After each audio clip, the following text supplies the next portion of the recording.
નમસ્તે વિદ્યાર્થી મિત્રો. નમસ્તે. મારું નામ પરમાર સ્નેહલબેન મુકેશભાઈ છે. હું સ્વામી વિવેકાનંદ સર્વોદય બેંક એજ્યુકેશન કોલેજ મહેસાણાની પ્રશિક્ષણાર્થી છું. હવે હું તમારો પરિચય લઈશ. તમે ક્યાંથી આવો છો? તમારું નામ શું છે? મારું નામ પ્રભારી છે.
તો વિદ્યાર્થી મિત્રો, ધોરણ 11ના વાણિજ્ય વ્યવસ્થા અને સંચાલન વિષયના વર્ગખંડમાં આપનું હાર્દિક સ્વાગત છે. આજે આપણે આ વિષયમાં વીમો અને તેના પ્રકાર વિશે અભ્યાસ કરીશું.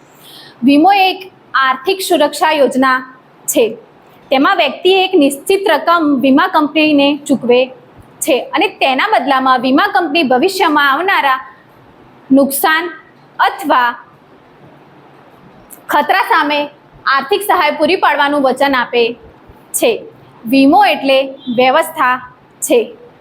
તેમાં તમે થોડા નાણાં આપો છો અને કોઈ પણ મોટા જોખમ સામે તમને અથવા તમારા પરિવારને વીમા કંપની આર્થિક મદદ મળે છે.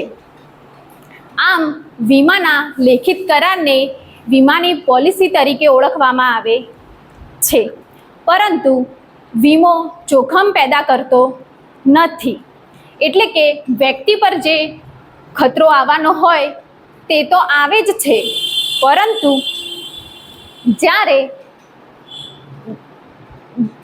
પરંતુ જ્યારે જોખમ પેદા થાય છે ત્યારે વીમા કંપની આર્થિક નુકસાન સામે વળતર આપે છે. તો આજે આપણે વીમાના મુખ્ય પ્રકાર વિશે અભ્યાસ કરીશું, જેમ કે જીવનનો વીમો અને એમાંય જિંદગીના વીમા વિશે અભ્યાસ કરીશું. જે વ્યક્તિએ વીમો લીધો હોય તે વ્યક્તિનું મૃત્યુ થાય ત્યારે તેના વારસદારને વીમા કંપનીએ નક્કી કરેલ રકમ ચૂકવવામાં આવે છે તેવું વચન આપે છે અને તે કરારને જિંદગીનો વીમો કહે છે. જે વ્યક્તિનો વીમો ઉતાર્યો હોય તે વ્યક્તિને નક્કી કરેલ પ્રીમિયમ તેમજ નક્કી કરેલ સમયાંતર અને આજીવન ભરે છે. જિંદગી અમૂલ્ય છે, તેથી તેની કિંમત થઈ શકતી નથી. પરંતુ આમ નુકસાન વળતરનો સિદ્ધાંત અમલમાં મુકાતો નથી.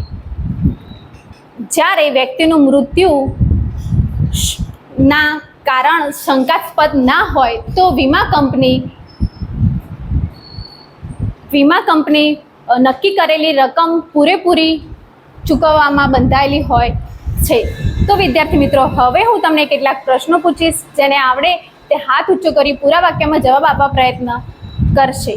વીમો એટલે શું?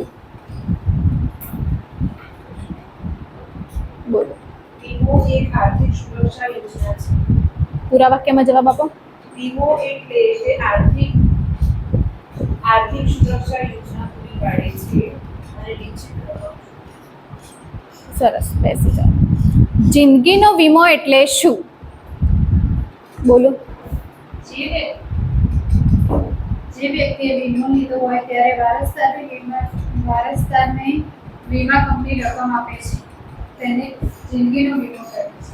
સરસ, બેસી જાઓ. વીમો કયા કરારને વીમાની પોલિસી તરીકે ઓળખવામાં આવે છે? વીમાના લેખિત કરારને વીમાની પોલિસી કહે છે. સરસ, બેસી જાઓ. Thank you.